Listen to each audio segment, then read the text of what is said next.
upama lho nggih jenengan ki kagungan kalung gedhi gek ya duwe gelang tenan sing gedhi-gedhi gek ali-aline ya gedhi-gedhi gek sandangane apik gek nyang mantenan ki tase ya larang gek nyun sewu gek bojo sampene wong lanang sregep nyambut gawe ngoten sampean nggih remen ditekoni ya sampean ya remen saestu nggih upama kula dudohi carane ben iso kaya ngoten-ngoten purun saestu nggih nyun sewu lek sampeyan pengin rezekine kuthuk nyun sewu kuncine namung setunggal mulyakno ajenono upenono bojomu sing tenanan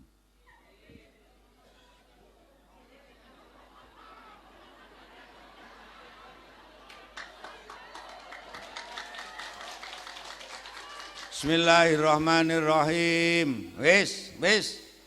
Bismillahirrahmanirrahim. Man sapane wong istaghfang remehake sapa wong birru asa iklawan pira-pira pimpinan khosira mongko rugi sapa wong adunya ing mekoleh donya. Nyun sewu. Lek tre desa Sidamulya Gambringan pengin pembangunane apik, masyarakate rejo tentrem. Sinten mawon sing mimpin aja mbok sepelekke, mulyakno ajenono. Muga kabeh wong apik. Nyun sewu, dhewe mawon nggih. Aja nggugu cangkeme suci. Assalamualaikum. Nyun sewu, dhewe mawon nggih. Lho, tak omongi. Lah, lek trek kene pengen apik, sapa sing mimpin? Apa mesti bener? Ora mesti bener. Leng-lek ning ora beneri, aja kolokne ning ngarepe wong akeh, apa nek kok demo. Mara nyang omah niku mboten leres liri-liri. Gek nyun ngapunten. Pemimpin sejati iki sejatine pemimpin ning omah munah. Niku bojo wong lanang. Ngono lho, Bu. Lah mbok sampan nyambut gawe mangkat esuk mulih bengi kok nggih awan-awan kok nggih sore. Sikil kok nggih ndas sirah kok nggih sikil. Neng lek wong wedok nyepelekne apa neh maneni karo bojo, rejeki panggah kesit. Kowe iki engko ning bageamu dhewe semene. Assalamualaikum. Ibu-ibu sregep muslimatan, pengaosan, simaan, istighosan, yasinan niku nyuwun sewu ora ning gunane lek kowe kur nyepelekne utawa maneni bojo. Ngoten lho nggih. Mulakno ngeten iki nyuwun sewu garwa jenengan kan akeh sing ora nyang pengajian to. Ngono kuwi nyuwun sewu engko diasaman ajene kuwi wong lanang apik. Sing ora nyang pengajian kuwi tak omong ngono, kuwi bojomu kuwi apik, saleh piye? Mergo awan mang nyambut gawe mempeng kesel saiki turu ge sesuk mangkat nyambut gawe neh karo tunggu omah. Nggih to? Tak omongi kupingmu rungokno. Gek kuwi mang seneke wis dimampurung. Lek wis sampun kok karo mulih tuku jajan. Engko nggugah sing kakunge sing penak, ya. Pak, Beb. Ngono, bangun dong. Ini loh jajan dari pengajian sak mit. Ngono iki wong lanang iki krasa kajen. Lah mosok jerene kok muslimatan, kok istighosahan, kok simaan. Teko ngomah wong lanang ya kesel-kesel turu ngono iki. Lek nggugahke tangi batang ae lah ngono kuwi. Ya ngono kuwi lah kalau wong ya teko nyekekes kuwi lho ya. Assalamualaikum. Nyambut gayawan bengi lek kowe ra iso ngajeni bojo panggah dadi kere. Lek ora percaya ayo lunga nyang luar negeri ping 17 periode jaran kowe. Ning lek nyun sewu ora ngajeni wong lanang, nyun sewu mulih mringis karek untut tok kowe. Ayo kula dongake, pengajeni sejo tentrem. Allahumma wong wedok oleh murih arep ngomongi wong lanang aku. Rahasia pol iki. Assalamualaikum. Bolokku wong lanang. Assalamualaikum. Lek sampeyan pengen dadi wong lanang warok, pengen kondang warokmu. Lek sampeyan dadi wong lanang rasa awet rasamu. Lek sampeyan wong lanang sugih mundak-mundak sugihmu. Lek sampeyan wong lanang jaya mundak jayamu. Kuncine kursi tok. Aja nyepelekne karo nglarani bojo.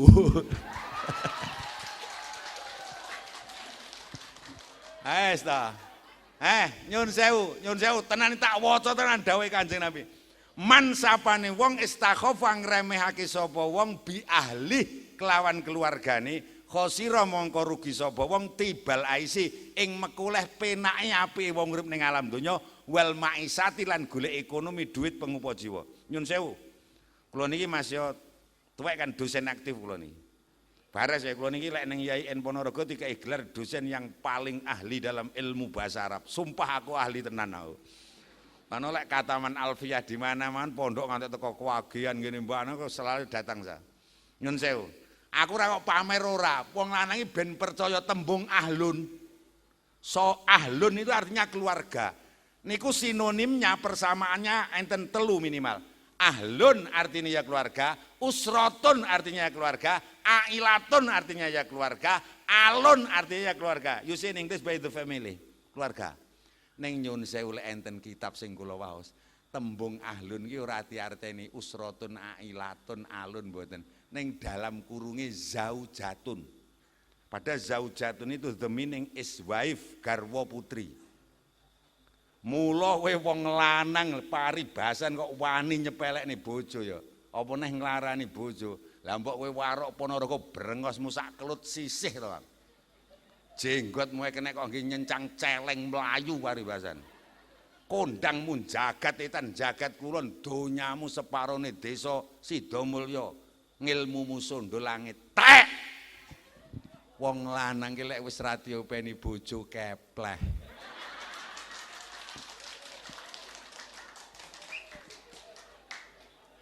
Ora tekok kowe. Mula nyun sewu bapak-bapak sedaya kula dongakne uripe kepenak tibal ngaisi.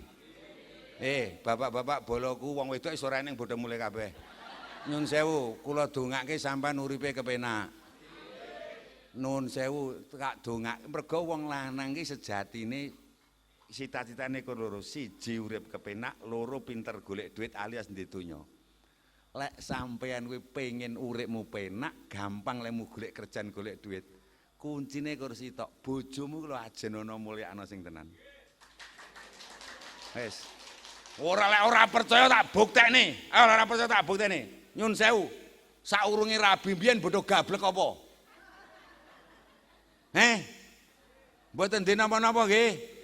Krana awake dhewe sabar nyun sewu. Ngatekne di karo Gusti Allah dititipi celeng gemes. Kombang wangwung iki. Awake dhewe sabar. Alah alhamdulillah karo Gusti Allah dikai penak, dikai cukup. Nggih mboten? Mulakno nyun sewu. Lah aku iki ora yo duwe ning omah kombang wangwung tukang gremeng ngono. Ning aku ya sabar ae wong. Kleru guwak udhes sesungi utuh ora meneng bareng. Ning aku ya sabar ae dul enggak. Ngono iki mosok aku sabar ya kopi metu. Awak kesel dipijeti alhamdulillah rezeki kuthuk murah. Ning lek sampean dadi wong lanang jelintis nyun sewu nglarani bojo cengkile nyang bojo ngalamat cilaka donya sengsara akhirat. Mugi-mugi cangkemmu malah amin. Assalamualaikum. Engko sedaya mawon nggih. Ayo sedaya mawon, sedaya tiyang niku. Bojo kula tiyang. Anak kula tiyang. Tangga kula sedaya tiyang. Bismillahirrahmanirrahim. Assalamualaikum warahmatullahi wabarakatuh.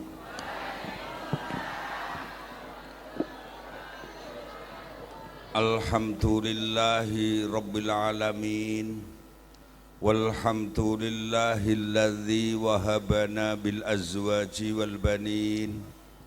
Walhamdulillahilladzi ja'ala as-salata mi'rajal lil mu'minin. Thumma as-salatu wassalamu ala khairin nasi asyrafil anbiya'i wal mursalin. Sayyidina wa habibina wa qurrati a'yunina Muhammad sallallahu alaihi wa alihi wa sahbihi wa sallama al-qail man sholla sholawatil khamsa ma'al jama'ati falahu khamsatu asya'a. Al awwalu la yusibuhu fakrun fid dunya, watsani yarfa'ullahu anhu adzabal qabri, watsalitsu yu'ta kitabuhu biyaminihi, warrabi'u yamurru 'alas sirati kal barqil khatifi, wal khamisu yudkhilhu Allahu al jannata bila hisabin wala adzabin. A'udzu billahi minasyaitonir rajim. Bismillahirrahmanirrahim. Subhanalladzi asra bi 'abdihi lailam minal masjidil harami ilal masjidil aqsal alladzi barakna haulahu linuriyahu min ayatina innahu huwas samiul basir. Shadaqallahul azim. Sakderenge kula matur nyuwun tulung Dek sound system, backsound yang ada di depan saya dihadapkan ke audien. Sing marai mboten penak isone madheg teng kula niki. Pun to man jajal. Ini Dek sound systeme pundi? Kula nyuwun tulung backsound 2 ini dihadapkan ten nggene pendengar. Nyuwun tulung jenengan mawon lek ora gelem ngiri. Nyuwun tulung Dek, ndang manadepke mriko. Dihadapkan ke sana. Jangan dihadapkan ten kula. Duka carane pripun? Abot niku dingerna lek sampean junjung alon-alon. Pun dien ditata dicek, insyaallah langkung sekeco insyaallah. Cek.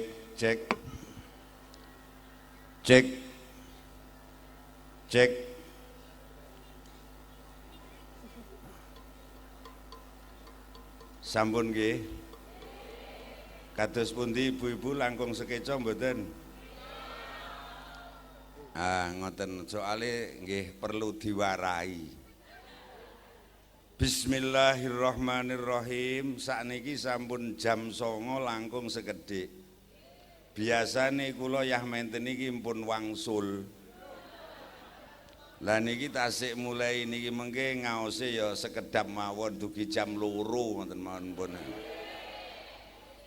Bismillahirrahmanirrahim. Nyun sewu Pak Yai. Kula dalu niki badhe ngaos perkara barang sing ora ketok utawa barang gaib. Gaib ning nyata ning gaib nggih niku Isra Mi'raj. Assalamualaikum. Gek sing rawuh niki sedaya mawon tiyang iman nggih. Nah, mergo perkara Isra Mi'raj niki nggur kenek dipahami kalih sing tiang-tiang duweni rasa percaya utawa iman. Subhanalladzi maha suci zat Gusti Allah. Niku basa Al-Qur'an basa langit. Dipahami rada angel, gek ben gampang bendang bubar. Kula basane cara gambringan mriki mawon nggih. Gambringan apa gambrengan? Gambringan. Kuwi basa apa lho iki? Assalamualaikum. Subhanalladzi maha suci zat Gusti Allah. Gusti Allah ora nggur maha suci.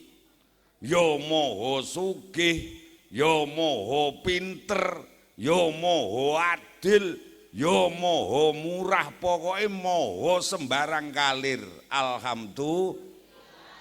Gek nyun sewu. Ten gambrengan Sidomulya mriki, gambringan Sidomulya mriki nek kula pun ning ngajeng mboten sah diladeni renorno. Dadi tenang, cah cilik-cilik sing klutar-klutur kan isih.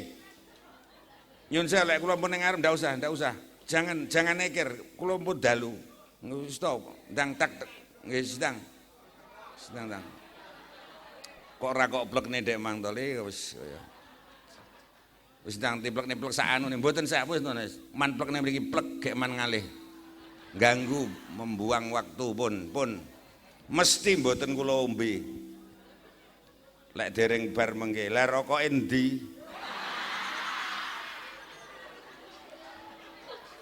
Langsung ganggu wong kula ajeng mulai ngaos diganggu malih pun mboten sah diladeni renorno. Nyun sewu nyun ngapunten. Subhanalladzi maha suci zat Gusti Allah. Kula wau matur ning jaman sing kula delok niki nyun sewu. Insyaallah lek urip awake dhewe niki mapan powernya agak kebesaran, Pak sound system. Seperti semula dikembalikan. Powernya agak kebesaran. Nyun ngapunten. Wake sing ganggu wae.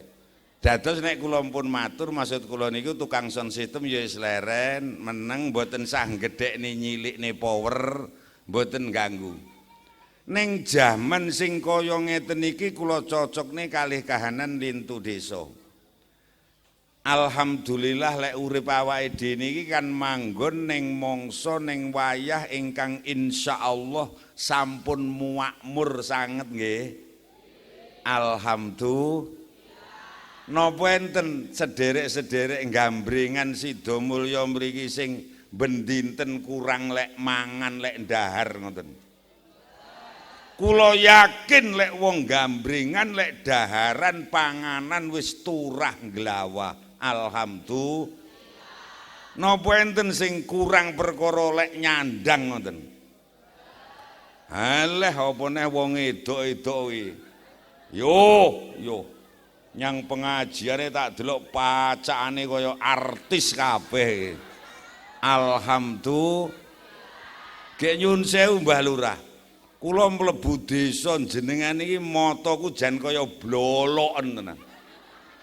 Mengonengen isine omah apik, mengu ngiwa isine omah mentereng. Alhamdulillah. Gek nyun sewu sing ajeng kula tangletke ning jaman wis makmure kaya ngeten iki tangga jenengan ngoten nggih enten sing bendinten gaene kur sambat ngoten ngeten. Kathah wong ya bodho nyang ini Mang. Muga-muga bar pengajian Yai Kasanun mbok menawa dek ngiji eneng wong bingung susah gaene kur sambat kula dongake manggih ayem tentrem. Ana apa sira susah kranten apa punjenengan gresah wong Gusti Allah Maha. Ngono ki ya kur ning lambe tok apa teko ngati. Muga-muga lahir tumusing batin. Allahumma nyuwun sewu. Awake dhewe urip, awake dhewe diuripke karo Gusti Allah. Mlaku ning gambringan Sida Mulya ngundang mriki ora sak karepe awake dhewe. Ya ora kersane bapake utawa mbahe awake dhewe. Persis kaya tindake Isra Kanjeng Nabi Rasul Muhammad sallallahu alaihi wasallam. Wong urip niki nyata ketok eneng ning jane gaib. Tegese gaib ora kenek dikarang, ora kenek diarani. Sesuk jek urip apa ora sok mben awake diarep ning endi mboten ngertos. Subhanalladzi maha suci zat Gusti Allah. Kula pun matur Gusti Allah ora nggur maha suci, maha sembarang kalir. Subhanalladzi asra niku artine nindak-nindakaken. Nyun sewu niku kula mireng enten sing pinter bahasa Arab tak rungokke. Bahasa Arab itu ada kata kerja lazim dan mutaati, intransitif dan transitif. Asro nyun sewu, asro tembung asro niku kata dasarnya saro, tembung linggone. Sin ro alif layinah. Di dalam bahasa Arab kalau ada bizyadatil hamzati fil awali awit tad'ifi fil wasati, kuwi paham ora bodan mesti ora paham ya. Lek ditambahi hamzah ten ngarep utawi ditambahi tasdid ten tengah, itu dari kata intransitif menjadi transitif. Lek saro niku nyun sewu mlaku ning mlaku dhewe. Neng lek asro mlaku enten sing ditindak, enten sing nindakke. Sing nindakke sinten iki? Subhanalladzi maha suci zat Gusti Allah. Lek diceritani Kanjeng Nabi nate ditindakke Gusti Allah minal Masjidil Haram sangka Masjid Karam ten Mekah, ten Masjidil Aqsa ten ngene Palestina. Terus mi'raj ten ngene langit sapitu ten ngene Sidratul Muntaha, dhuwur-dhuwuring dhuwur, rening dhuwur sak baring dhuwur Sidratul Muntaha. Niki lek wong sing ora iman ya angel, ning jane gampang lek dibasane basa Sidomul ya gambringan mriki. Sing dinate dilakokne gaib ning nyata ning gaib kaya ngoten mboten mandhak sinuwun jeng Nabi. Wong sak lumahing bumi kureping langit niki sedaya klebet kula jenengan sedaya mlaku nak unuk ning donya iki ora mlaku karepe dhewe.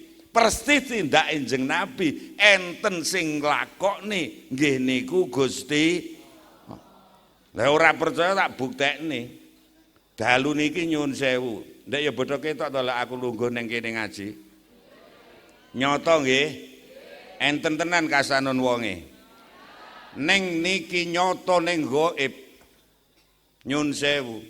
Tangga kula mawon kula omongi aku mambengi nyang gambrengan, ora percaya wong maghrib ejik ngimami ning masjid.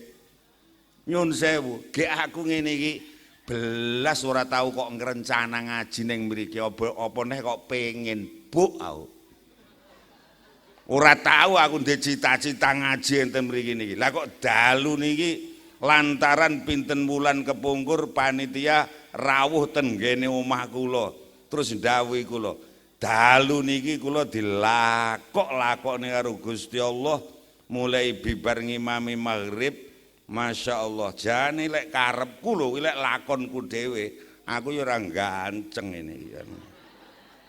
Karepku wong kula wis meh 70 wis tuwek, karep kula yah niki ya aku turu gletak ning kasur nyanding bunyai gek karo mijeti HP. Lah kok dalu niki kula dipeksa karo Gusti Allah dilakok-lakokne gelem ora gelem iki lakon nyata ning gaib. Kula ora tau ngrencana, jenengan ya ora nyun sewu sing rawuh niku ya nyun sewu ya ora tau kepengin ning nyatane bodho panggih bodho pethuk. Mugi-mugi silaturahmi pepanggihan niki pepanggihan kaya tindak Kanjeng Nabi cepet slamet barokah. Allahumma gek nyun sewu tak kei contoh malih sing sami rawuh niki sedaya mbiyen asale ya kelahiran gambringan mriki. Mboten eneng sing asline wong Galek nggih enten. Enten sing asline Tulungagung Sendang ngono nggih enten.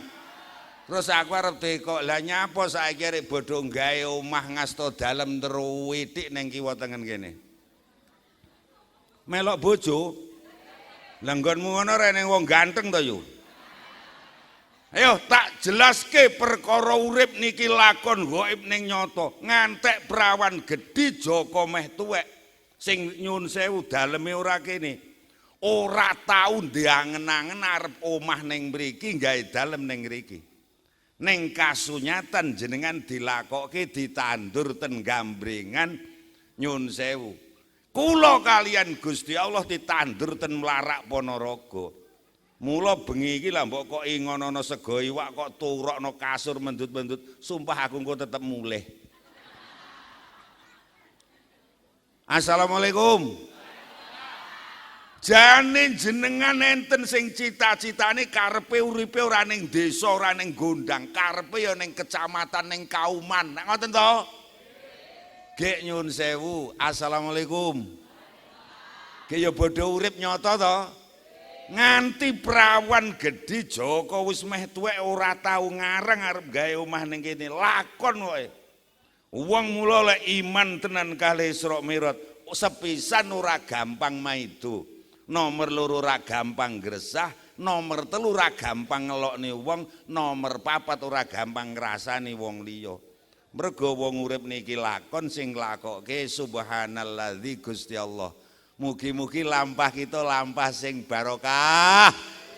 Selamat dunya akhirat. Allahumma amin. Allahumma gek nyun sewu ben padha paham tenan. Sing wis tau mantu iki kabeh mantune ya wong Gambringan Sidomulya mriki. Mboten kathah sing oleh ado-ado mriko. Nate tijak ngiring manten yang rodok lor kono kuwi ngendi kono wae. Pagerwaja ngono nggih nate. Nate tijak ngiring manten yang Pucang Laban ngono ya tau. Lah kuwi lek wong sing ora iman, wong saka Gambrengan kene tijak ngiring manten, diragati karo sing mantu disewakne mobil elep, kok kene wis dingoni disangoni rokok. Lah bareng ngeruh nggone besane iki omahe rodok gunung, gek besane iki tanggane iki rodok cilik.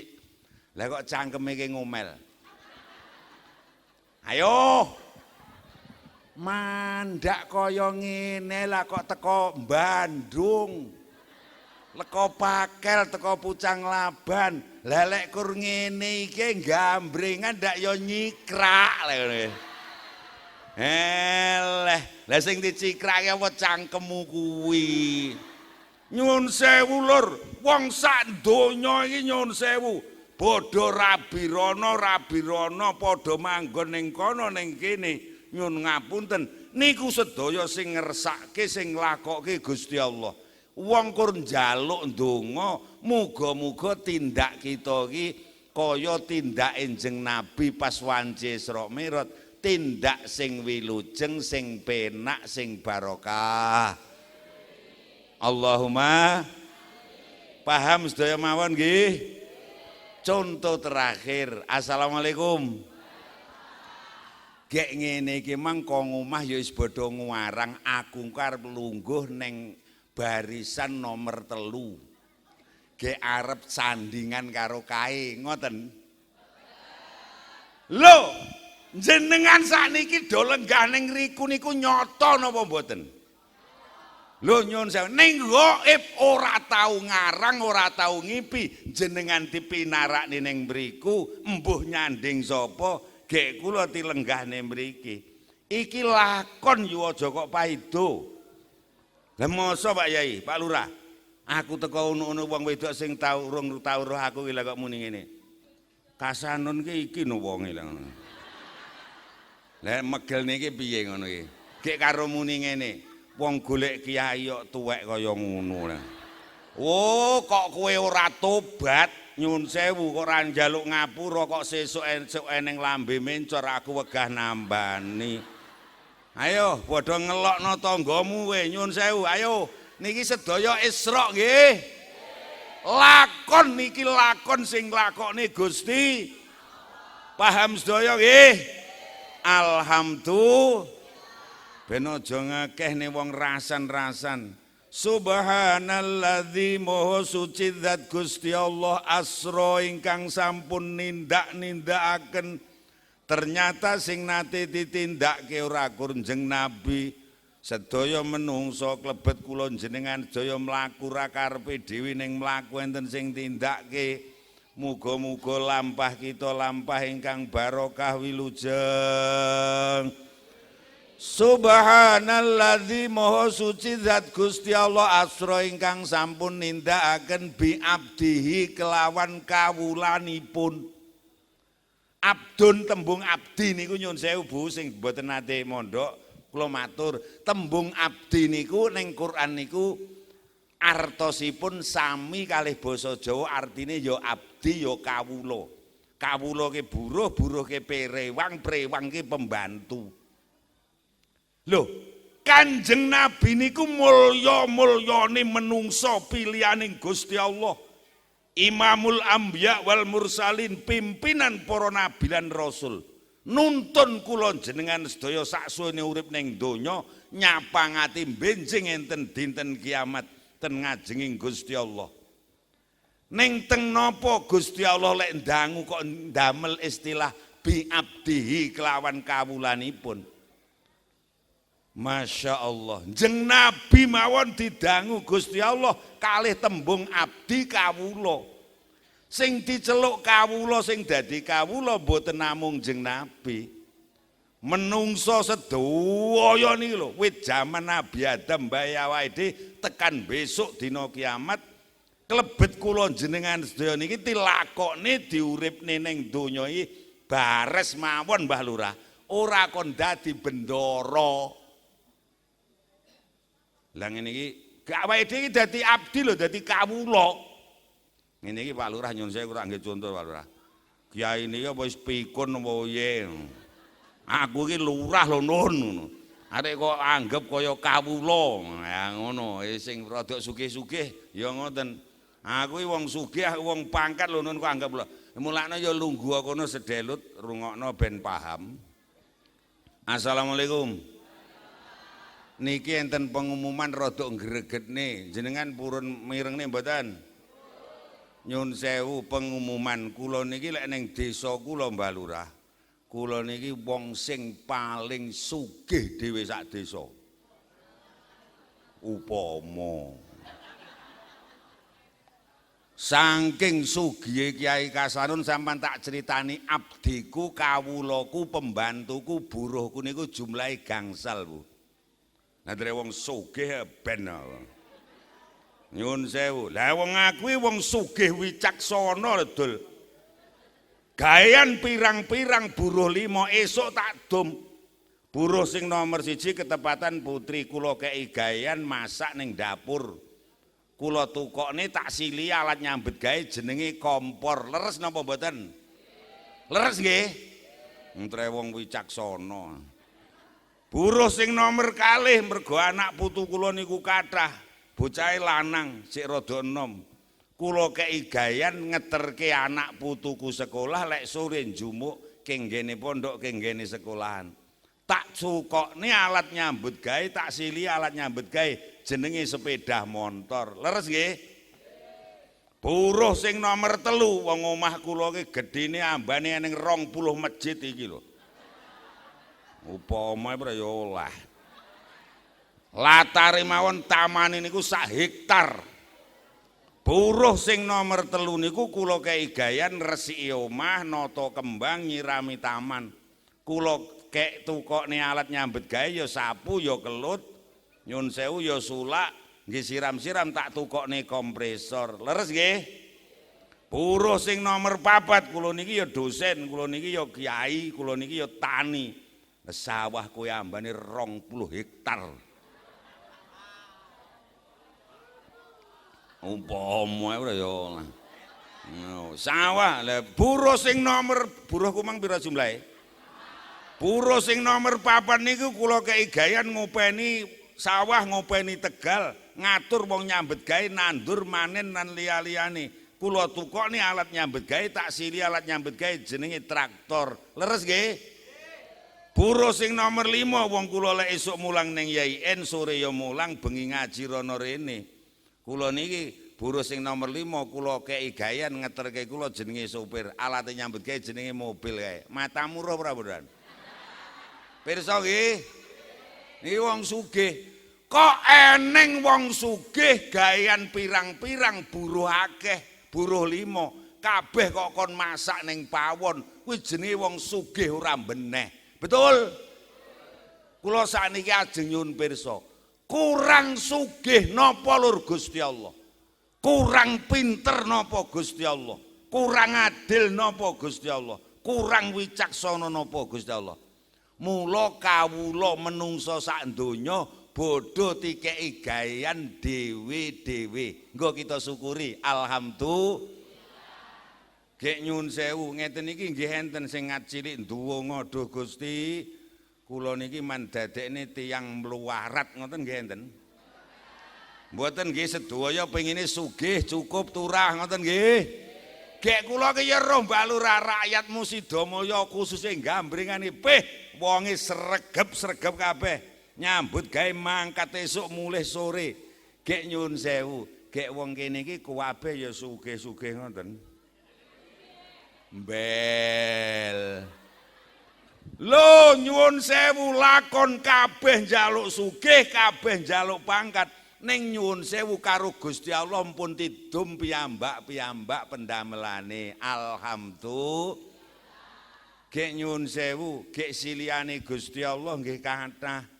Ibu-ibu karo Gusti Allah saksuwene ngawula ten donya niki diampili, disili bojo sing ganteng, sregep. Alhamdulillah. Bapak-bapak disili bojo sing ayu gek cerewet. Alhamdulillah. Sedaya jamaah karo Gusti Allah disili alat nyambet gawe omah apik. Sawah Tegalombo dagangan akeh sok-sok disili pangkat sing dhuwur.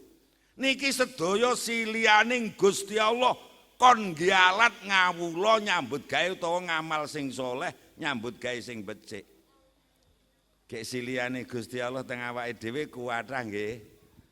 Nyuwun sewu niku kur kon ngengge saksuwene awake dhewe kontrak ten donya niki. Buruh kulimoe kontrake rena-rena yo eneng sing 2 tahun, 3 tahun, 4 tahun. Sing tukang buruh ning warwon niki 2 tahun. Entek 2 tahun ya tak celuk yu kowe kontrakmu karo aku wis entek 2 tahun. Kowe wayahe mulih. Nyambete gawe apik tak bayar mening.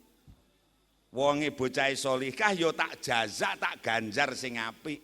Gek nyuwun sewu pas wayah entek kontrake tak omongi pisan gek kompore kuwi nekku lho yo tinggalen aku. Sing tukang ngeterne anak putu kontrake 3 tahun tak 3 tahun tak celuk tak bayar apa mestine yo tak omongi Kang sepeda motor kuwi tekku teke bendoro kuwi tinggalen kowe wayahe mulih. Traktor tak kon ninggal, kompresor tak kon ninggal, mobil tak kon ninggal.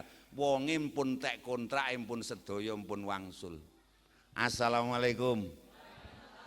Gek jujur mawon sing sami rawuh niki kontrake ngantek sok kapan? Awake dhewe urip nyata kontrak ning donya ning kontrake nganti tekan kapan niku barang gaib. Kula dongake muga-muga sehat panjang yuswa. Gek sedaya bodho titipi alat karo Gusti Allah rena-rena nggih. Niku man gunane sing sak sae-saene mumpung jek urip ning alam donya. Merga niku kur kon ngengge saksuwene kontrak ten donya. Bojo ayu entek kontrake tinggal.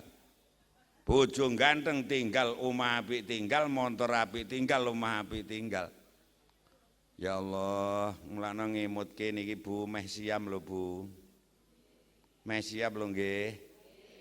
Mbok ya saloke lek titipane akeh iki ya dikirimne besok nggih sangu lek mulih. Ngono lho. Lah jenenge perkara rukuh lho. Ngelingne iki. Kelingan apa ora 42 dina kas poso ya ora. Lah masa wong jenenge perkara ngakhirat perkara arep mulih entek kontrak lho sing luwih penting lho. Masyaallah. Jenenge dastere wong kene iki tak hitung 15. Aja ngaku kowe. Kapan jenenge jilbab ngeten lho Mbah Lurah. Yo. Jilbabe wong sitoke sak omahe 12 ta ngono. Neng lek jenenge perkara rukuh. Masa 8 tahun ora tau ganti. Lah aku kan tau lewat ratane tan kono iki. Wonge pun rada sepuh, jam-jam 8 esuk lewat lah kok jereng barang kain ngono. Rupane iki putih ra putih, coklat ra coklat. Napa lho Mbah niku ngono? Rukuh lho Nak ngono. Iya. Gek pun pinten taun ngoten niku? 8 taun ngono. Lah kok wonge malah muni niki wawet lho Nak lek ngono. Yo lan ki sangu mati bodho lek. Lah wong lanang-lanang iki dadi santri, mumpung sik dititipi dadi santri sing jagek. Kambine koko sing larang, sarunge sing mening, kopiahe sing larang. Dadi santri perkara ngakhirat salat. Yo. Sarung kok ngepir 18. Ngono ki andene lek kawan arek nyang mantenan pacakane bodho kok ludruk. Ayo kula dongake sedaya mawon muga-muga mulya donya akhirat. Hei assalamualaikum. Dadi napa mawon niki buruh abdi kawulaning Gusti. Nyun sewu kula nggih kawula Mbah Lurah kawula. Lah ngene iki lek sing arep kemenyek mendak raine buruh rek kemenyek lho. Sing tukang ngadange, "Oh, kowe lek ora tak dangke ora mangan," nek ngono ki. Lah ya padha mawon sing tukang tani niku wau sing buruh tani. Lah lek ora tak tandurne pari sing arep kok dang apa watu. Nggih mboten? Nyuwun sewu, kabeh niki penting, ora eneng wong ning donya niki mboten penting. Dadi napa mawon niku kawulaning Gusti Allah. Kur kon nglakoni sing apik saksuwene urip ning alam donya. Mugi-mugi tindak kita tindak ingkang bener ingkang slamet. Allahumma subhanalladzi maha suci zat Gusti Allah asra ingkang sampun nindak-nindakaken bi abdi. Bodho sadar aja kemenyek-kemenyek. Raine buruh kemenyek. Padha kur kontrak ya ora suwi kok. Lah aku ya rada suwi 120 carane. Kula dongake sedaya panjang yuswa. Sing penting sehat sedaya nggih. Mengke kula warai carane urip sehat. Allahumma masyaallah. Para rawuh sedaya. Subhanalladzi maha suci zat Gusti Allah asra ingkang sampun nindak-nindakaken bi abdi kelawan kawulanipun. Laila. Assalamualaikum. Ayo muni kabeh laila ayo. Lailun niku artine dalu, Pak. Lailan artine wanci dalu. Suara napa niku? Swanten napa niki? Pesawat. Ya agak anu masan enten grujug-grujuge mburi. Nganggo pun mboten. Nyun sewu. Lailun tindake jeneng Nabi Isra Mi'raj niku nyun sewu. Cepet, slamet, barokah, nyun sewu, pokoknya lakon sing mening. Ning tindak enjing Nabi niku lailan enten wekdal dalu. Wong urip ning alam donya niki persis tindak enjing Nabi Isra niku. Wong urip ning alam donya niku nyun sewu kaya wong mlaku ning wayah bengi. Tegese bengi niku watake peteng. Bahasa Inggrisnya night. The night is dark. Malam itu watake peteng.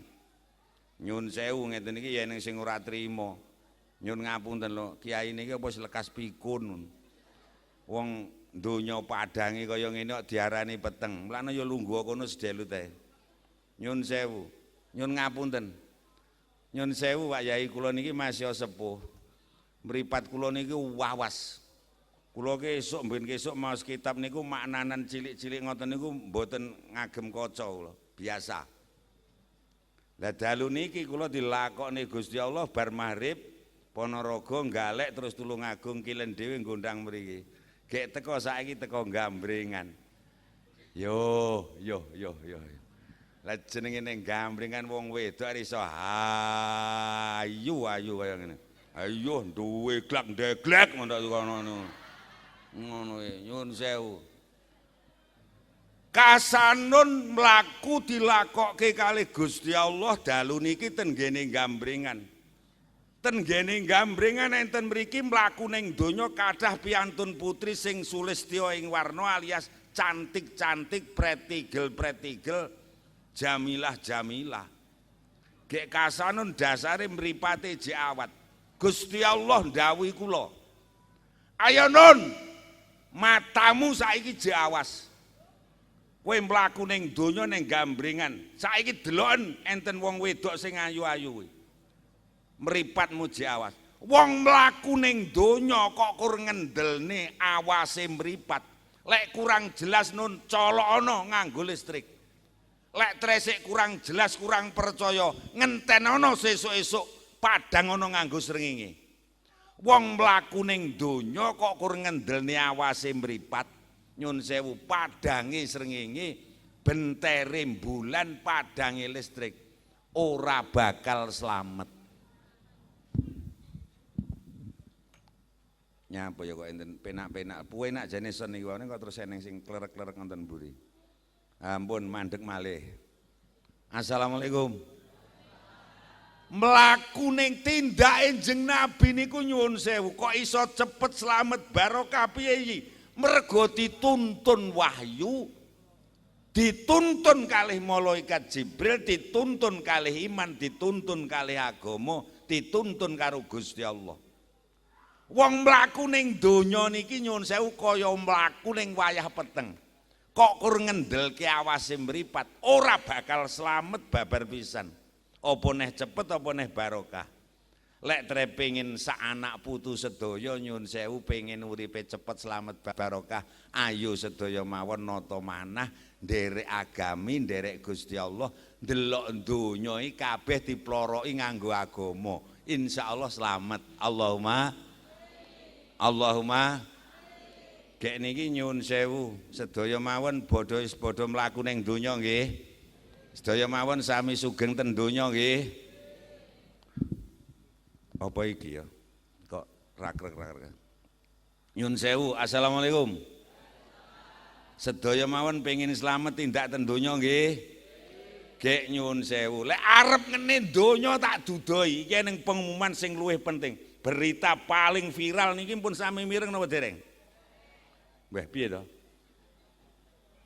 Berita sing paling heboh saat niki dereng ngerti jenengan. Lah ora tau ndelok TikTok to yo.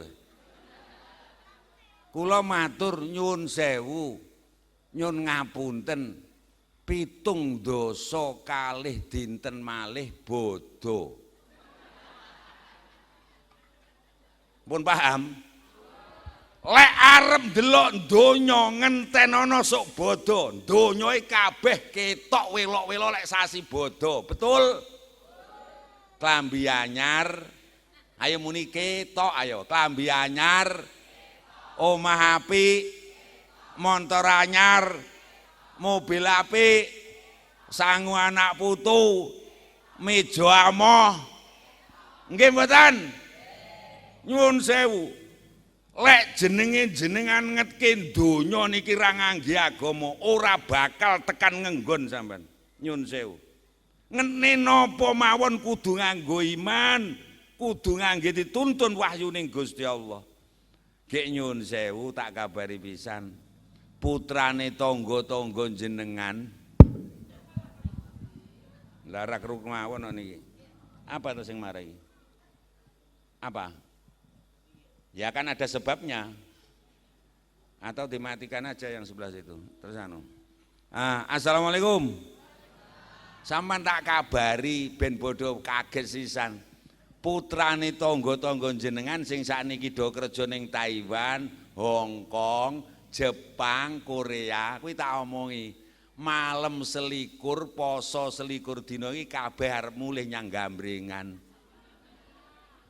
Gek bodho nggawa mulih duit 6 kebo. Wis tak ben pundak mumet sisan ta ngono. Gek nyuwun sewu gek ning kene kerjaan sedina kur 100, gek sembarang-barang wis amo. Gek anake tangga sampene calone malem selawe tamono dadak tuku montor Nmax anyar. Eneng sing dadak mobil Innova Avanza anyar. Eneng sing dadak tuku lemari bipet 7 meter. Masalahnya bukan itu, masalahnya sound system 1 ini muni terus. Ya sosok mati ini. Mboten saya ini malah ini banyak masalah karena wireless. Kula ngerti. Sing iki puwe nak sone pun puwe nak timbang sonten wau gitu. Lah mulane sing marai ruk-ruk niku man bunuh. Assalamualaikum. Ndelalah iki lho tangga sebelah iki lho wis malem 17 lah kok dadak tuku bipet kaya ambane wis le 7 meter. Arti lebok ning omah ora sedeng. Diler ning latar tangga-tangga padha ndelok kek sing tanggane iki ra duwe. Lah lek atimu ra kata-kata ndak mbrebes mili piye kowe? Eleh mandak badukan lemari bipete aku ra milik lho. Mandak ra enak dipangan lho kayu dipangan ki piye. Assalamualaikum. Lek awake dhewe ndelok donya niki kur nganggo mripat ora ngangge ati sing iman, ora nganggo wahyu, ora bakal teko ngenggon. Mula nyun sewu welingin jeng Nabi ten awake dhewe nyun ngapunten. Awake dhewe ben slamet, ben barokah mlaku ning donya niki sak anak putu. Monggo ayo padha nganggo dalan iman, dalan agama. Insyaallah cepet slamet barokah. Allahumma pengen nggih sedaya mawon uripe barokah, slamet, penak donya, mulya akhirat nggih. Jawabannya ini satu ada tiga. Yang pertama nyun sewu. Minal masjidil harami ilal masjidil aqsa. Lho tindake jeneng Nabi niku cepet, slamet, barokah, mulya. Mergo dimulai minal masjid. Minal masjid. Alhamdulillahirabbil alamin. Minal masjid ilal masjid. Gek nyun ngapunten awake dhewe sakniki rejepan enten masjid. Alhamdulillah. Nyun sewu gek gambringan masjide kaya ngeten lek sae. Alhamdulillah. Inilah dadi dalan keselamatan anak. Gek nyun sewu Bu. Masjid mriki niki lek wayahe ajeng salat fardhu ngoten niku nggih ngumandangni azan ngoten. Saestu to? Ya di speaker buanter ngoten. Kuwi sampean ya padha mireng. Jane wong kene ya ndak budek ya. Ya kur krungu tok ngono apa terus nyang. Intinya kula nyun sewu Rajabiyah enten dalu niki. Lah wong jelas masjide mendingi kaya ngene dalan keselamatan. Tindak enjing Nabi mawon dituntun Gusti Allah minal masjid ilal masjid. Lah krungu adzan ngasar jam 3:15 papat. Allahu akbar, Allahu akbar. Lah pese repot kok cangkeme muni adzan neh. Ya ngono kuwi sing marai anak putu ra slamet. Nyun sewu lek tre kepeksa urung iso melok jamaah ning masjid, nyun sewu minimal aja pegel apa neh cangkem nyauri bolak-balik adzan. Donga muga-muga repote ndang tek ndang iso tindak masjid nderek jamaah. Allahumma gek nyun sewu nyun ngapunten kula ajeng nyun pirsa melok salat jamaah ning masjid niki sedina ping 5 jujur gaya nenteng wabot. Jujur padha karo aku. Gek nyun sewu lho jamaah mbok monggo to aboto kaya ngelih Gunung Bolo paribasan. Nyun ngapunten, mbok ayo to ora ketang sedina pisan dilangke tindak masjid nderek jamaah. Nggih. Insyaallah syukur lek iso ping kalih. Allahumma syukur lek genep ping 5. Alhamdulillah. Pun sakniki nyun ngapunten. Lah mbok dosane awake dhewe niki sing dawuh jeneng Nabi. Paribasan wit bayek lair celatet tekan tuwek gluprut dosa to Dul. Mulai ngendelamaan tekan bun-bunan isine dosa awan bengi. Janji sik gelem ning masjid melok jamaah dosane awake dhewe di ngapura karo Gusti Allah. Omana min ra tau nyang ya meniren ya. Bismillahirrahmanirrahim. Misi yang pertama, muga-muga lantaran pengaosan dalu niki sedaya dosa di ngapura kalih Gusti Allah. Bismillahirrahmanirrahim. Dawuh Kanjeng Nabi wa fil khabari lan iku sinebut ing dalem hadis dawuh Kanjeng Nabi. Idza kabbara nalikane wis maca takbiratul ihram, sapa al ngabdu kawula lis sholati kanggo nglakoni salat, apa neh bil jamaati sartaning berjamaah. Kala mongko nuli dawuh sinten sing dawuh Allahu Gusti Allah taala. Oleh dawuh Gusti Allah teng sinten lil malaikati maring para malaikat. Dawuh Gusti Allah nyang malaikat pripun? Ya malaikatihi malaikat ingsun irfa ngangkata sira irfa mbuanga sira dzunuba abding pira-pira dosa kawuluputane kawulan ingsun hatta ya budu saengga padha salat nyembah salat sapa kawula ni ing ingsun Gusti Allah tahiron kalih suci. Tak cewepene. Assalamualaikum. Assalamualaikum. Nyun sewu kabaro niku maca takbiratul ihram. Allahu akbar niku lho. Allahu akbar. Salat niku jenenge kabaro maca takbiratul ihram. Upama lho nggih. Salat ngisak wau kula nderek jamaah salat ngisak ten mriki. Lagi usolli fardul isya'i arba'a raka'atin mustaqbilal kiblati adaan imaman dadi imam utawa makmuman dadi makmum sing penting niate lillahi taala. Kabaro ki maca takbiratul ihram. Allahu akbar. Sawi pegel nene wong pengajian wis ngalih lutar. Opone saya ketika membaca hal yang penting, wau cegah bareng. Sekali kula mbentinten kan mulang ning kampus bimbingan baca kitab kuning. Tenang. Wis mluture wong ngene. Sing tukang yadra munggah medhun, sing tukang moto una-unu. Ngono mbon leren ora gelem sing wedok-wedoke bolak-balik nguyuh kae ora. Ngono wis anak arep ora ngono. Bismillahirrahmanirrahim. Assalamualaikum.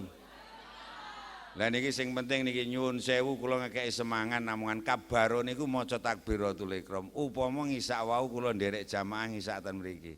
Lagi usolli fardhul isya'i arba'a raka'atin mustaqbil qiblati adaan imaman dadi imam atau mamun dadi lillahi taala. Lagi Allahu akbar. Gusti Allah langsung bengoki malaikat kok. Ya malaikati ki artine he malaikat ingsun. Jawaban to mi. Ben aja ngantuk ana. He malaikat ingsun. Kalau kasanun cah Ponorogo sak bolone wong gambringan salat ngisak jamaah ning Masjid Al Muawana. Dosane kasanun sing gadel mulai dlaman tekan bun-bunan, wit bayek tekan tuwek sak bolone wong sing melok jamaah kae.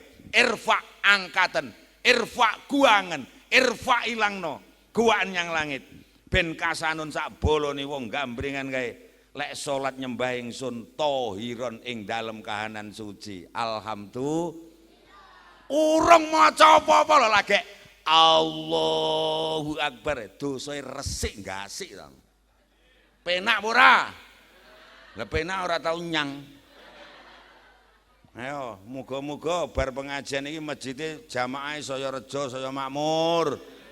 Dosa-dosa diresiki kabeh dadi wong sing mencorong. Allahumma kula rak ya imam masjid desa wong omah kula niku kelet masjid. Aku kapan sing mangkat ning masjid ning ati gembira. Lah ora ki piye ngate esuk dosa tok.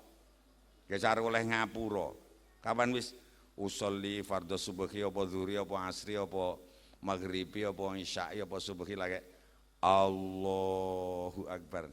Aku ning ati wis mesam-mesam eleh dosa resik. Yo alhamdulillah. Gek nyun sewu mlakno kula niki ngimami bendinten mboten tahu Pak Yai kok maca Fatihah tak dawak-dawakne tak luwagok-lagokne kaya sing kira iblas aku. Biasa nyapu mendak dosa wis resik aku ya ngono. Contone yang ngeten iki kula lek maos. Ghairil maghdubi alaihim waladdallin.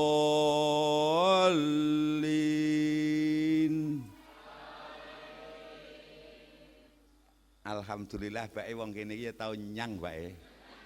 Sumpah aku mangke kur ngetes lho. Lah kok otomatis eneng wong muni waladolin kabeh amin iki ndak ya bodho sregep neng masjid. Alhamdulillah. Lah ya to Mbah Lurah, gambringane tak delok saya suwi saya mencorong. Nang kabeh dosa resik wonge bodho sregep neng masjid barokah. Allahumma. Lah sing meneng lek ora tau nyang ngene iki. Ora beda tahlilan nggih ora tau nyang nggih kur nyang pisan apa iso nyaut. Nggih mboten? Lah iki mangare otomatis ene wong waladolin kabeh amin nek saking biasa ning masjid. Alhamdulillah, muga-muga tambah berkah. Allahumma sholli ala Muhammad. Lha anu jajal tak balenane neh. Ghairil maghdubi alaihim waladdallin. Tak elek iki palsu. Ora asli iki digawe-gawe pisan ngono. Sing asli pertama, Allahumma sholli ala Muhammad. Wis to Bu, jamaah sedaya paribasan nyun sewu. Anak putune awake dhewe sik nom-nom nyun sewu sok-sok sik rada nakal titik lumrah. Ning janji bocah-bocah sik gelem ning masjid, sik gelem ning madrasah, sik gelem melok ning masjid, dijamin karo Gusti Allah uripe barokah. Allahumma lek ora percaya lek salat jamaah iki betul-betul berkahi ngepikne tak buktekne tenan. Jamaah kakung mendel sing tak tekoni jamaah putri. Assalamualaikum. Nyun sewu badhe nderek pirsa Bu nggih. Jane tembung upama ning kenek balik. Ning sing tekoni kan kiai gek ya rada malati aku iki.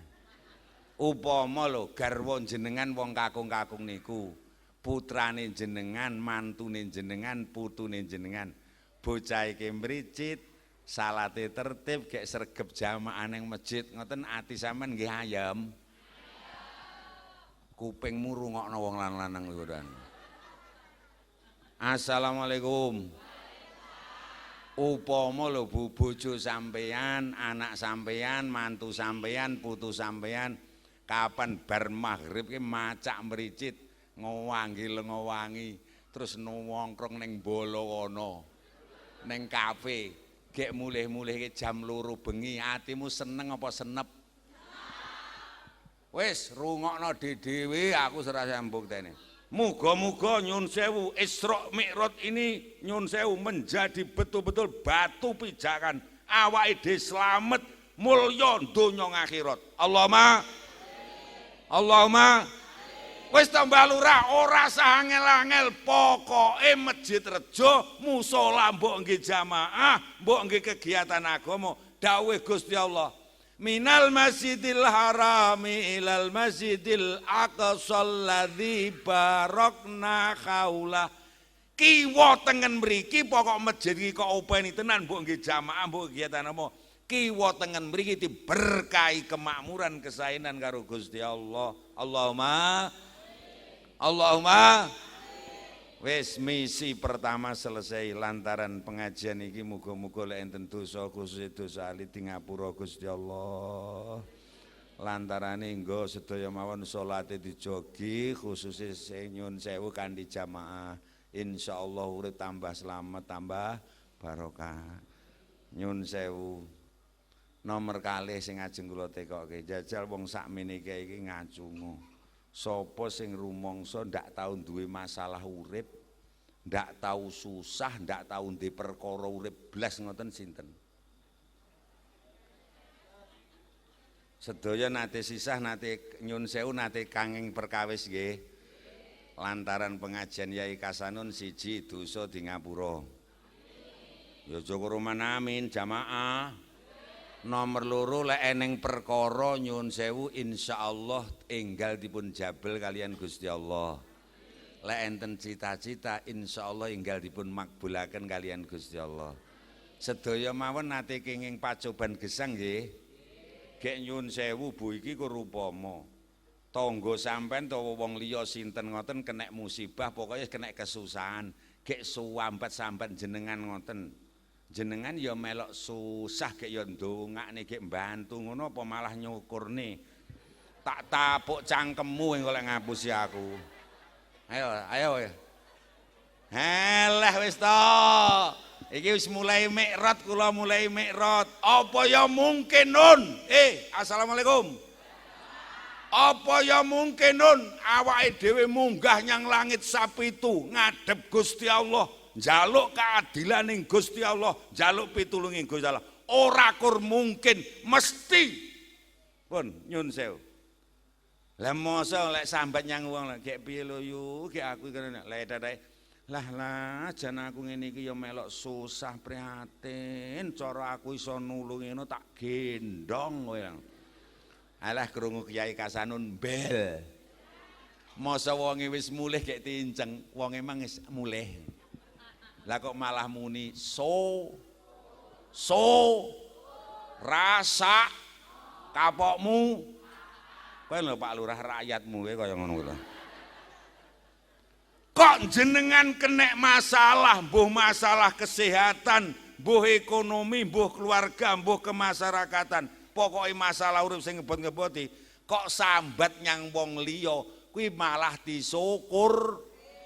Ya malah disyukurne. Ha to percaya karepmu ra karepmu, wong kono nggonku tunggale karo wong kene. Betul? Gek ngono kuwi ya ora salah nemen-nemen, mergo menungso ya ora nggone wong disambati, mergo menungso nggone wong sam. Lah lek sambat ya sambato karo subhanalladzi. Duwe masalah apa mawon derek Kanjeng Nabi, munggah langit sapitu nyang Sidratul Muntaha. Nyuwun kalih ngene Gusti Allah. Mungkin nggih, mungkin dalane enten papat. Ayo bareng gek entang mulih. Bareng-bareng bismillahirrahmanirrahim. Salat, ayo. Salat, zikir, wirid, donga, wirid, zikir, salat. Wis to cita-citamu gedene sepira, masalahmu abote sepira, patang perkara lakonono. Milih salah siji sak karepmu. Syukur lek kabeh. Salat, zikir, wirid, donga, ngadep langsung ten ngene Gusti Allah. Lek sambat wong gombal wae. Ayo gek nyuwun sewu mumpung panggih, ndang ijazahane Pak Yai gek ndang wangsul. Assalamualaikum. Umpami kula warai ndonga sing paling gampang kathah makbule. Wis dirakoni kiai-kiai wali-wali sak donya, gek kathah kabule ngoten jenengan purun. Saestu nggih. Mugi-mugi lek enten perkawis sing ngebot-ngebot dipikir jebeg-jebeg manah dijabel karo Gusti Allah.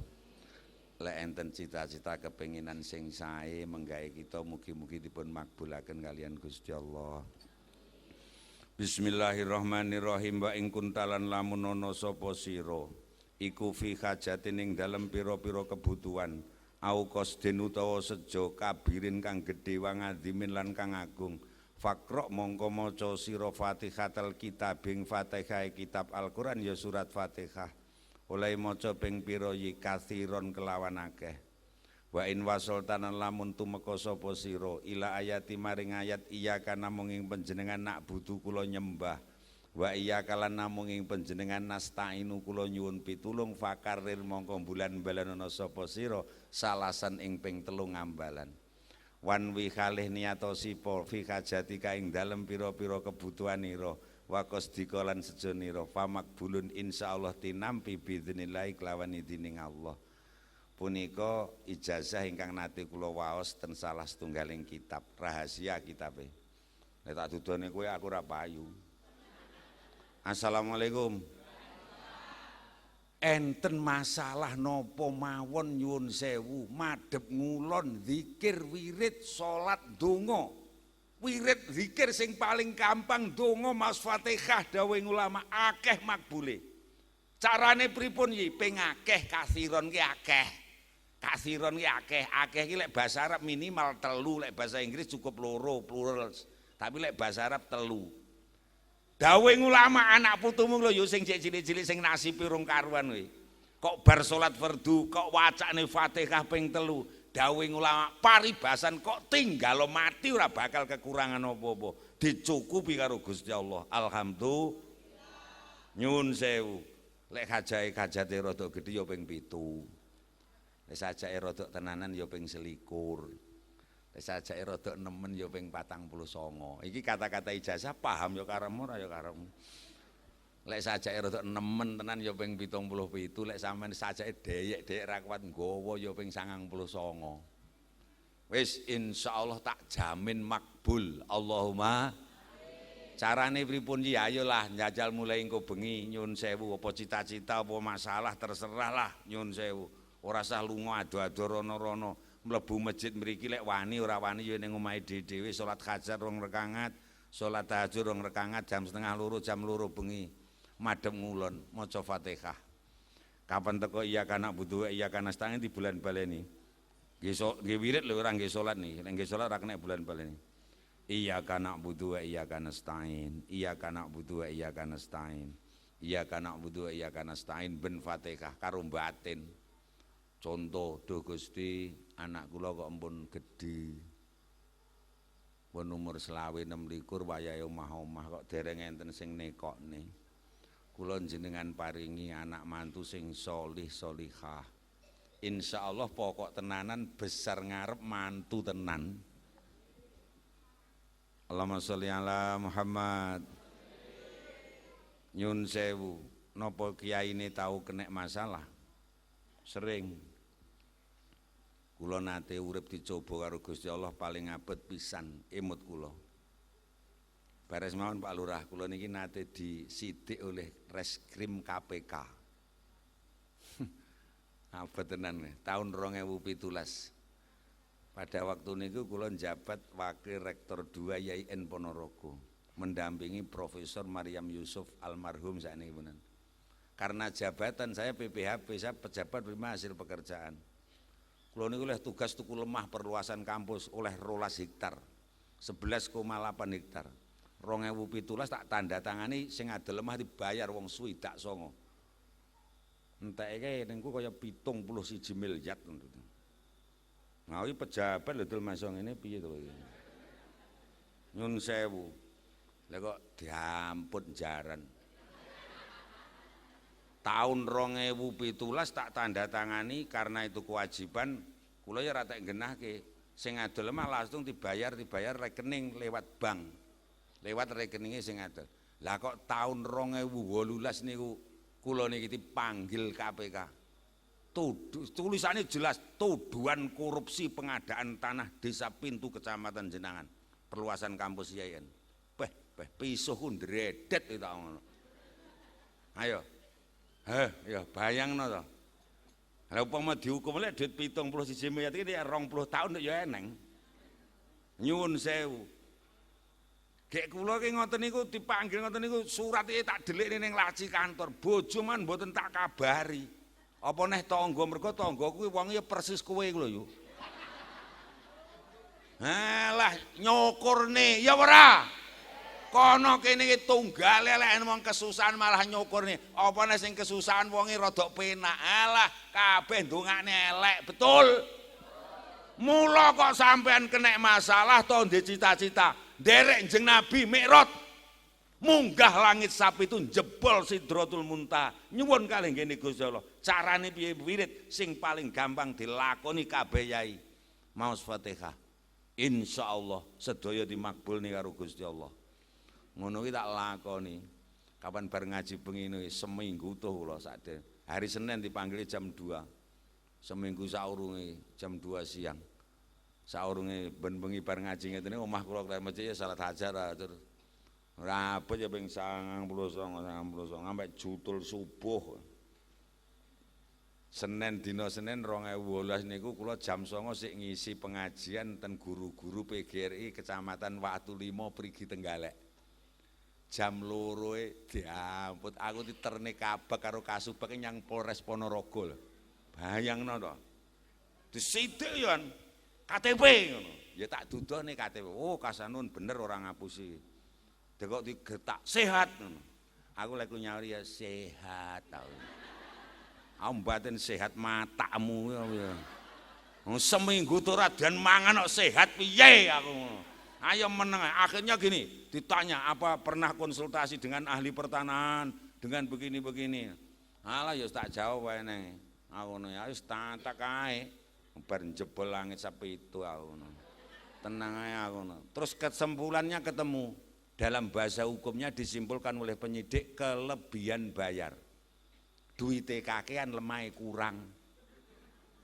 Lah aku pejabat lho, mosok diomongi lemah-lemah niki 1000 meter aku arep mecaki ndek ya ora. Ndek aku omongi carike. Mau akhirnya gimana ini? Ya harus dikembalikan kalau ndak semuanya yang jual ya dihukum, sing nampa duit yang menandatangani ya dihukum. Bayoh aku. Gek wong-wong iki duwite jek pon entek wis setahun aku. Wong sing adol niku wong 29 tak klumpukke. Derek-derek sedaya nggo sareng-sareng mlebu hukuman aku ya karo ngono Kanjeng. Wah itu nyoto betul nih saya ceritakan di mana. Lah pripun iki? Jujur, lemahmu ambane pira? Lemahmu ambane pira? Lemahmu ambane pira? Alhamdulillah mergo bi barokatil Fatihah ndonga Fatihah ping 99 ben bengi kuwi Mang. Lah kok bodho ngaku nggih lho iki. Paribasane ngeten, lemah kula iki wong ambane 800 meter iki karo koordinatore mergo yang jadule enten koordinatore. Wis paribasane pokoke wis carek apa sapa. Lemah kula iki 800 gek dilebokne 50 meter. Gek ping letter C ping anu lho.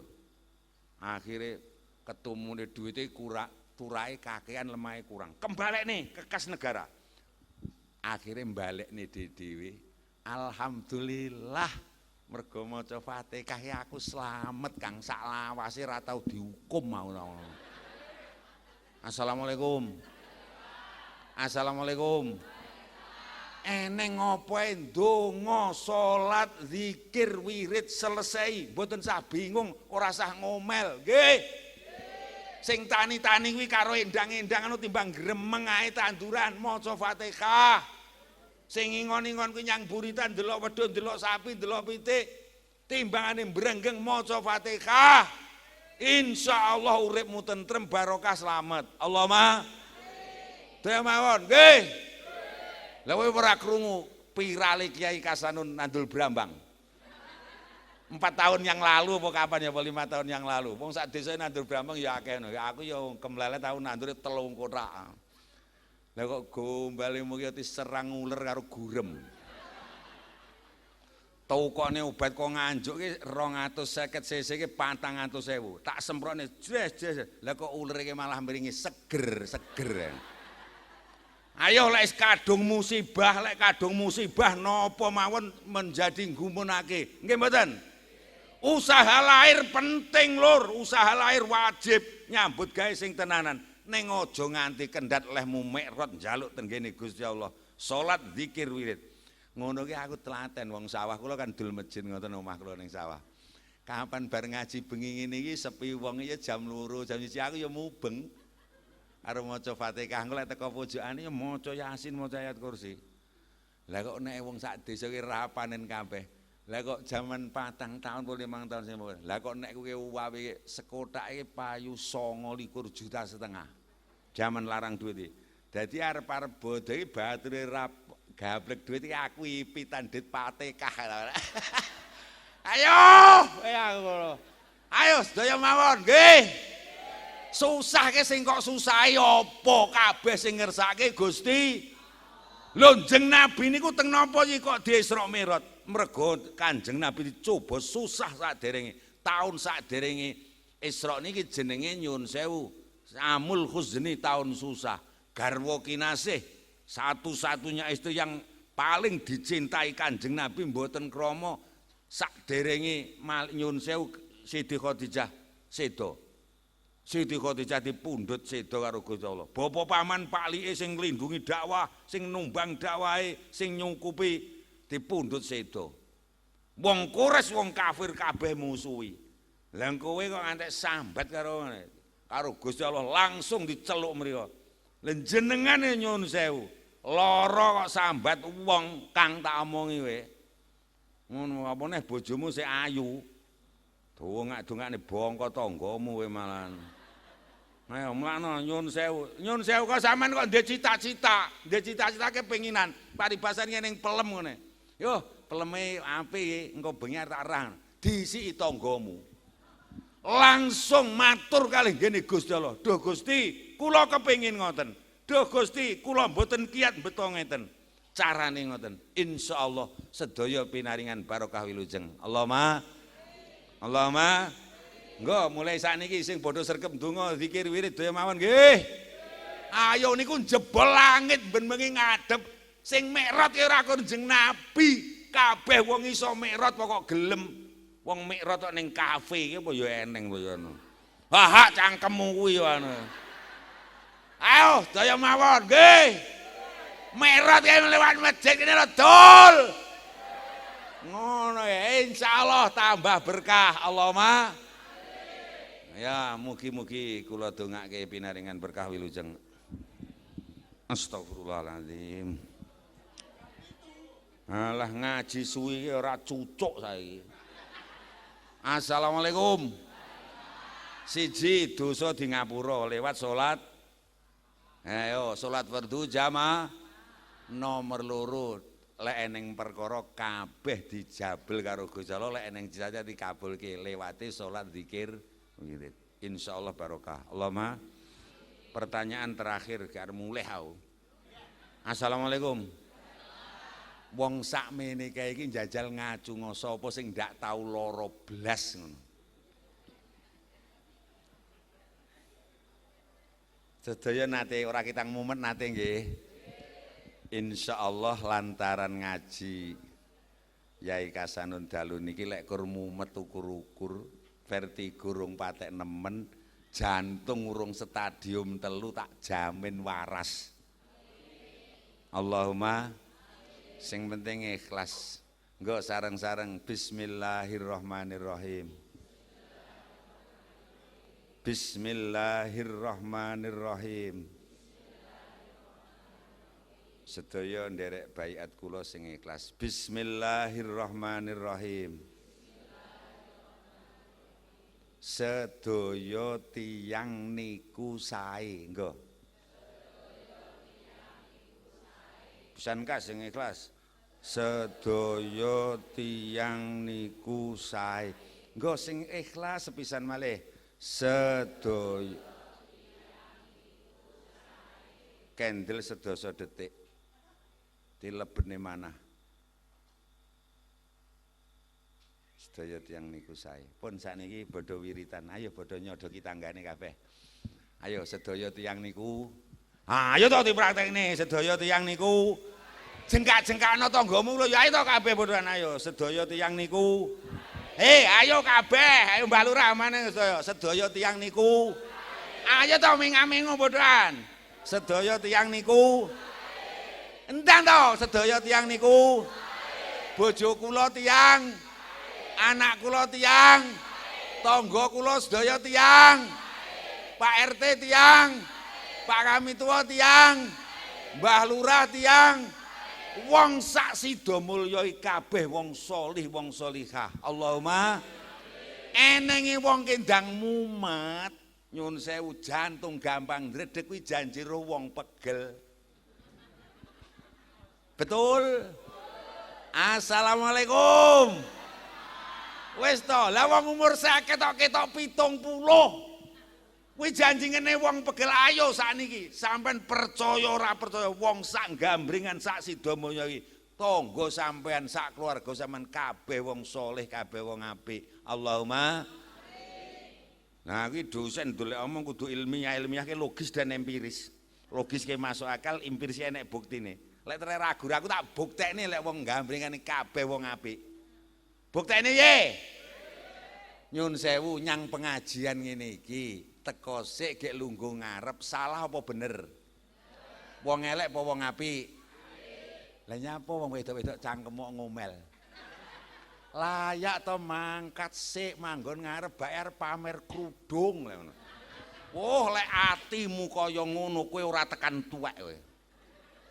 Betul? Assalamualaikum. Kene ya sik usum wong mantu ngoten sik usum.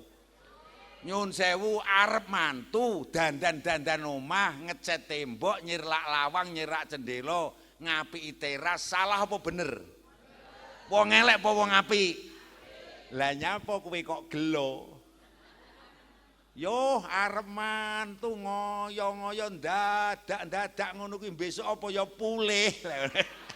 Arek pulih ya apa bakul apa piye? Assalamualaikum.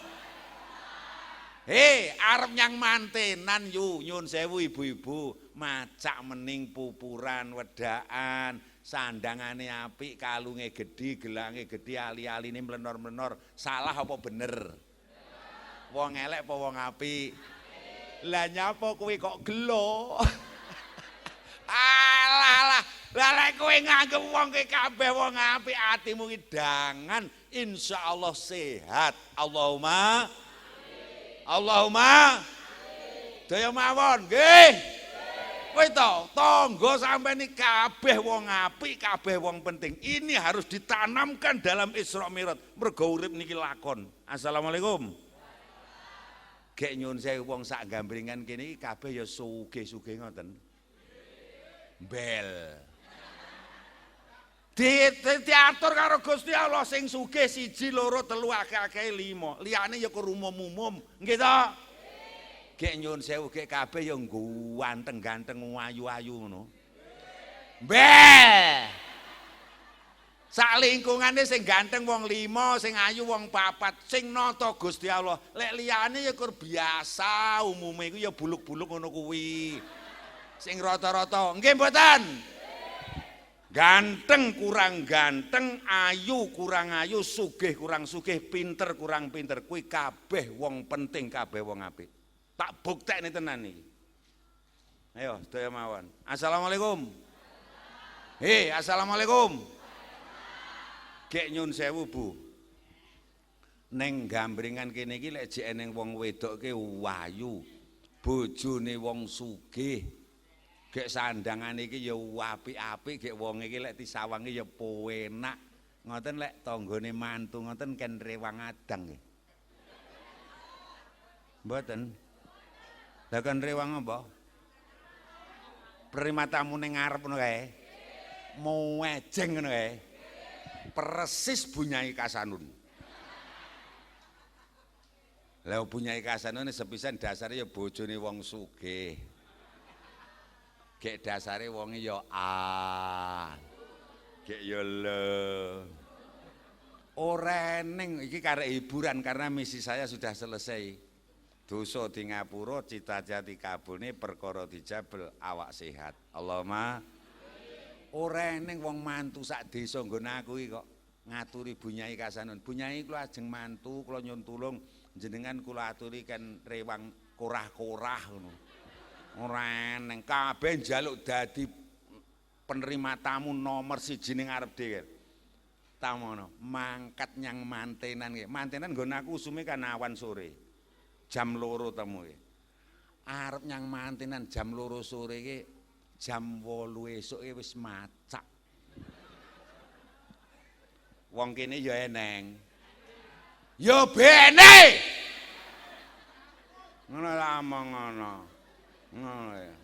Assalamualaikum. Sampai tak ceritani, aku ceritane bojoku dhewe. Mangkat nyang mantenan ki kalunge Bunyai Kasanun ki gedine sak cagak terop lho.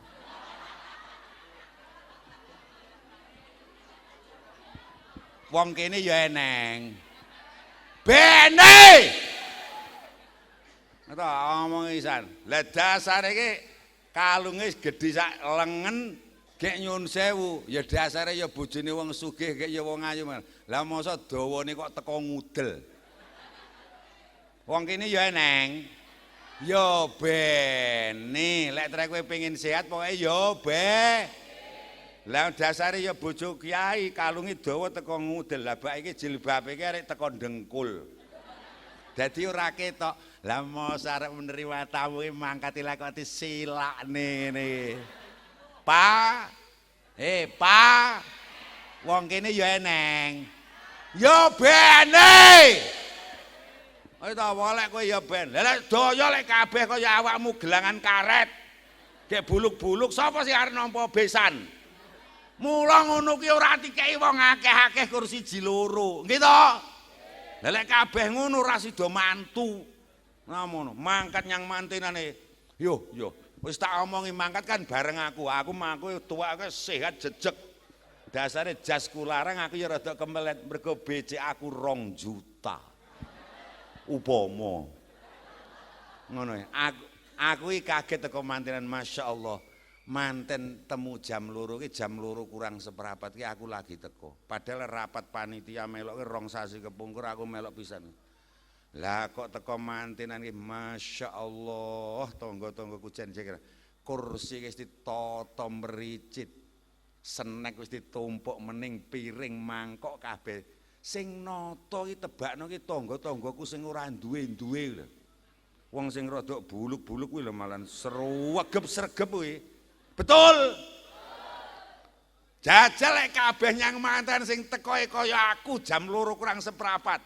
Lah mosah masih ning aku jek iso ngempet ayo tenang ae. Bunyi kasan utawa, "Ayo Bu, mlaku sing jejeg awake dhewe tuwe ta." Lah mosok mangkat nyang mantenan mlaku pra miring.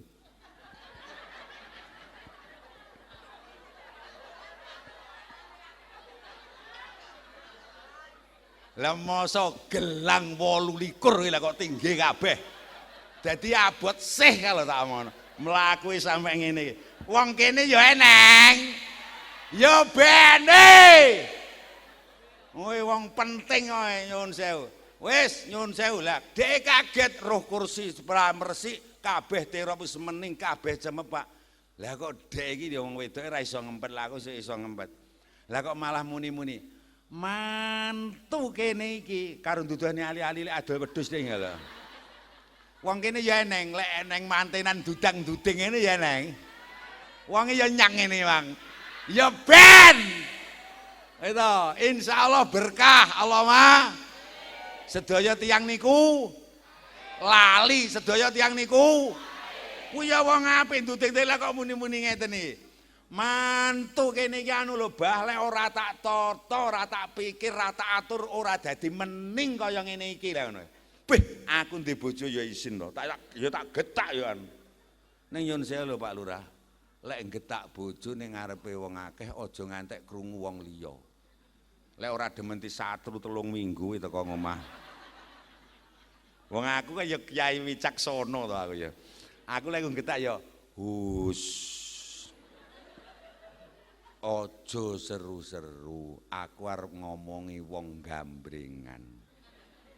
Mantu kaya ngene meningi rejane kaya ngene iki lek reneng tangga teparo sing rewang pirang-pirang dina wong ra duwe-duwe direwangi gobyos adus keringet kabeh ora mangan, betul? Nikilah pentingnya awake dhewe sehat. Lek kaya ayo muni bareng-bareng rejo, ayo.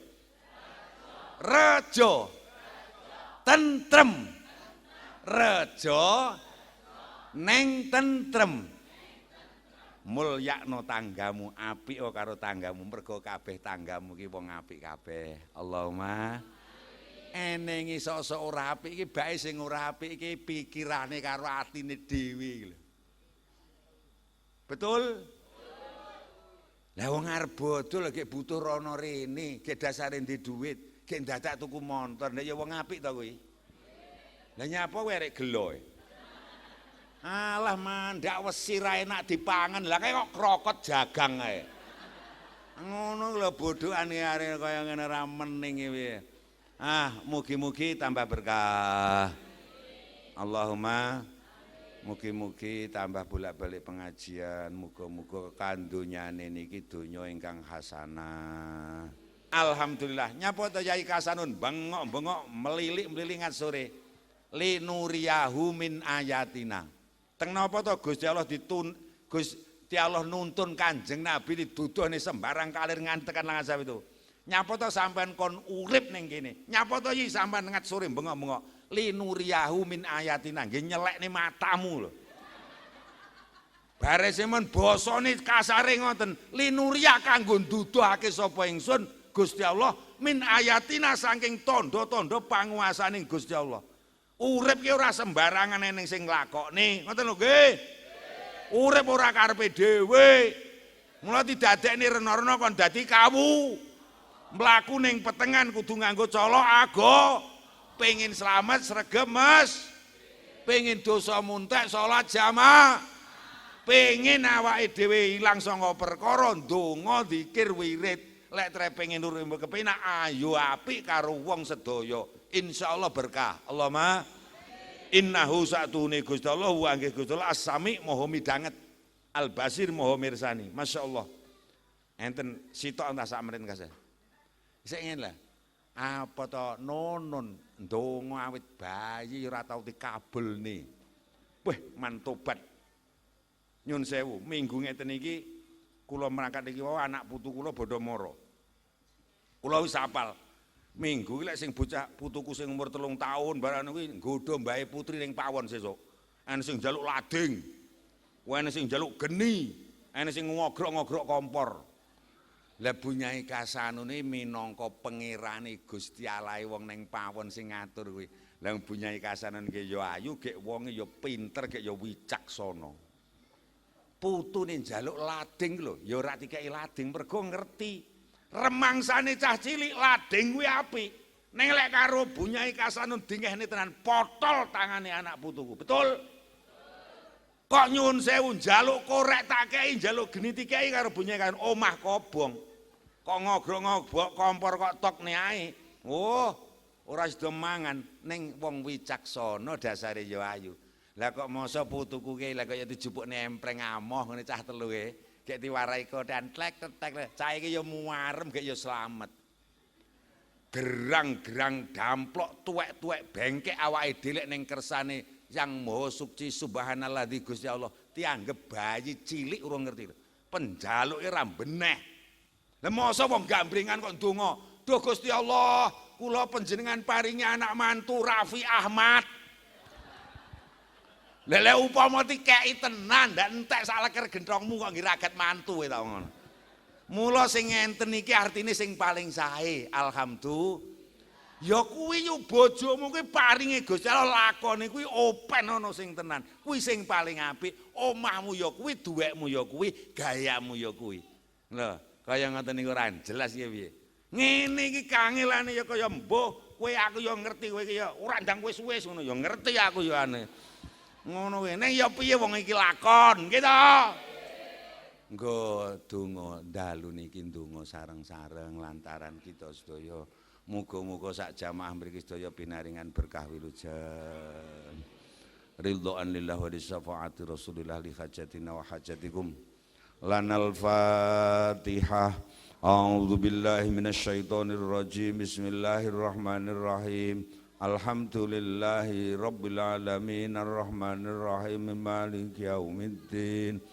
Iyyaka na'budu wa iyyaka nasta'in ihdinas siratal mustaqim. Siratal ladzina an'amta 'alaihim ghairil maghdubi 'alaihim waladdallin amin. Sinten mawon sing sregep salat jamaah bakal nampi 5 perkawis ingkang paling ageng. Nomor 1 ora bakal kenek lara mlarat. Sugih mlarat niku manggone ning ati. Neng lek sregep jamaah insyaallah sugih. Paling boten sugih batin. Lek kur sugih lahir sok-sok dereng sugih batin. Isine kur ngrasang kurang. Muga-muga sugih lahir batin. Sedaya tiyang badine mlebu alam kubur. Sing dosane akeh disiksa. Neng wong sing sregep jamaah sing nomor kalih yarfa'ullahu anhu adzabal qabri. Ora bakal disiksa kubur wong sing salat jamaah. Nyun sewu. Lah aku rak diyasinne nun ditahlilne difidakne dizikirne. Helah. Fidakan wong sak desa wong 200 ngono sing ikhlas ra genep wong 10. Aku dhewe gelem ngarami kok. Apa nek kok ingone kur soto. Alah, apa nek kok berkate kur cilik lek tak delokke lek berkate fidakan kaya rantange tumpuk 5 aku yo illallah. Ngono. Eneng lek berkate kur sak meneh ra ganceng ae. Assalamualaikum. Lho, yasinan, tahlilan, zikiran, fidaan ki ya penting niku ngenteng-ngentengi. Ning aja kok jibne nemen-nemen mergo anak putumu bakal ya nusul nyang kuburan. Sregep jamaah ora bakal disiksa kubur. Allahumma wa yu'ta kitabu biyaminihi bakal catatan ngamal besok ning dina akhir bakal tingehne saka tangan tengen. Artine mesti ahli swarga. Nyun sewu. Lah yang swarga ki ya dalane angel lewat Siratal Mustaqim ngisore neraka jahanam muncrat-muncrat. Arang wong slamet to kowe, sing slamet kur wong jamaah. Wa yamuru lan bakal lewat sapa wong kang salat waktu jamaah ala sirati dhuwure wat Siratal Mustaqim kal barqil khatifi kaya tatit kilat sing nyamber. Sret ngono ae otomatis blenyokne sret.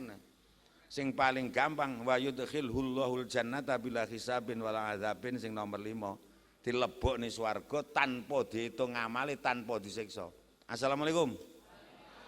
Wong niku kabeh pengumuman, pokoke ning atine jek ning iman Gusti Allah jeung Nabi nyun sewu. Lah mbok paribasan mesti bakal kabeh calone mlebu swarga wong sing iman. Lah mbok kok sak dele paribasan imanmu. Ning lek dosamu akeh iki siksa godo sik ning neraka dibong karate ben ilang. Lek trepengin rati godo, rati siksa, rati hisab, salat jamaah. Wis nyun pangapunten kula matur kasar, kula nyun ngapunten saderenge ndonga mawon nggih. Nggih Bu, padha tilangke, padha tindak masjid nggih. Anak putu toker maja kiting midheti HP saderenge kula ndonga, kula nyun ngapunten sedaya mawon. Mas Sound System kula nyun ngapunten, Mas MC kula nyun ngapunten, Mas Hadroh sedaya mawon. Kula nyun ngapunten nggih. Alhamdulillahirabbil alamin. Allahumma sholli ala sayyidina Muhammad wa ala ali sayyidina Muhammad. Sayyidil awwalin wal akhirin wa sallim wa radhiyallahu ta'ala an kulli sahabati Rasulillahi ajma'in. Walhamdulillahi rabbil alamin. Hamda syakirin, hamdal hamidin, hamdan na'imin, hamdan yuwafi ni'amah wa yukafi'u mazidah.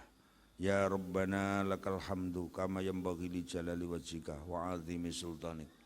Allahumma ya Allah ij'alna wa auladana wa dzurriyyatana wa jama'atana wa khususan man hadara hadzal majlis wa umuman min ahli gambringan sida mulya kulliha min ahlil ilmi wa ahlil khair wa ahlil ibadah wa ahlis shalah bil jamaah wa ahlil amalis sholih wa ahlil ghina wa ahlil jah wa ahlis salamah summa ahlil jannah.